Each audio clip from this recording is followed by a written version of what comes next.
கர்த்தருடைய வார்த்தை கொடுக்க தேவன் கொடுத்த பெரிய கிருபைக்காக நான் நன்றி சொல்கிறேன். இந்த நாளிலேயும் நம்ம எடுத்துக்கொள்ளப்பட்ட வசனம் என்னன்னு கேட்டிங்கன்னா, எரேமியா 1:19 வசனத்தில் போட்டிருக்கு. அவர்கள் உனக்கு விரோதமாக யுத்தம் பண்ணுவார்கள், ஆனாலும் உன்னை மேற்கொள்ள மாட்டார்கள்.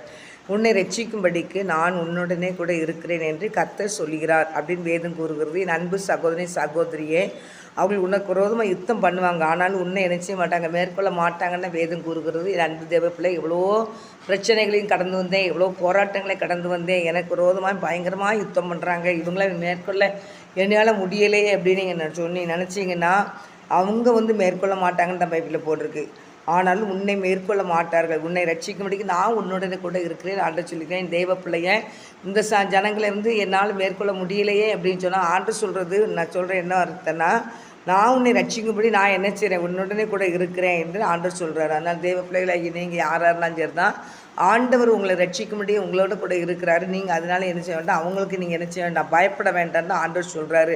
எனக்கு கூட போட்டிருக்குது, தேவன் 8ஆம் வசனம் போட்டிருக்கு, எரேமியா 1:8. நீ அவர்களுக்கு பயப்பட வேண்டாம், உன்னை காக்கும்படிக்கு நான் உன்னுடைய கூட இருக்கிறேன்னு ஆண்டவர் சொல்லியிருக்கிறார். அதனால் தேவ பிள்ளைகளாகி நீங்கள் யாராக இருந்தாலும் எந்த பிரச்சனையும் பார்த்து நீங்கள் பயப்படாதீங்க.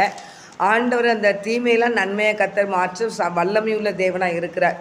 அது என்ன செய்தால் அவருடைய அன்றி அவர் தீர்மானத்தின்படி அழைக்கப்பட்டவருக்கு சகலம் நன்மைக்கு ஏதுவாக நடக்குன்னு ஆண்டவர் சொல்லியிருக்கிறாரு. அதனால் தேவ பிள்ளைகளை நமக்கு அவரால் தெரிந்து கொள்ளப்பட்ட பிள்ளைகளுக்கு சகலமும் நன்மைக்கு ஏதுவாக தான் நடக்குது ஆண்டு சொல்லியிருக்கிறாரு. கர்த்தருடைய பிள்ளைகளாகி நமக்கு எல்லாமே உங்களுக்கு எல்லாத்துக்கும் நன்மைக்கு ஏதுவாக தான் நடக்கும். ஆண்டவர் இந்த காரியத்திலேருந்து ஒரு பெரிய ஜெயத்தை உங்களுக்கு தருவார். ஆண்டவர் ஆசீர்வாதமாக நீங்கள் இருப்பீங்க. பயப்படாதீங்க, நீங்கள் அவங்களுக்கு பயப்படாதீங்க. அவங்க உங்களுக்கு விரோதமாக யுத்தம் பண்ணுவாங்க, ஆனாலும் உங்களை மேற்கொள்ள மாட்டாங்க. உங்களை ரட்சிக்கும்படிக்கு நான் என்ன செய்கிறேன், உங்கள் கூட நான் இருக்கிறேன் அப்படின்னு இருக்கிறாரு.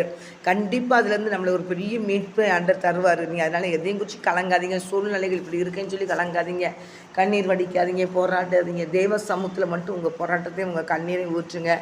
ஆண்டவரே எங்கள் துக்கம் நீ சந்தோஷம் மாற்றுங்க ஆண்டவரேன்னு சொல்லுங்கள். எங்கள் துக்கத்தெல்லாம் சந்தோஷம் மாற்றுங்க ஆண்டவர்னு சொல்லுங்கள். ஆண்டவர் துக்கத்தெல்லாம் சந்தோஷம் மாற்றி கர்த்தர் நினச்சி வரவங்களை ஆசீர்வதிக்கிற தேவனாக இருக்கிற.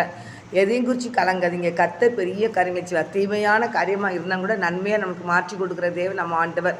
அதனால் தீமையாக இப்படி இருக்குதுன்னு சொல்லிட்டு அதை நன்மையாக மாற்றிடுவார், நன்மையாக முடிவு செஞ்சிடுவார். அதனால் எதையும் குறித்து கலங்காதீங்க. கர்த்தர் உங்களை ஆசீர்வதிப்பார். ஆமென்.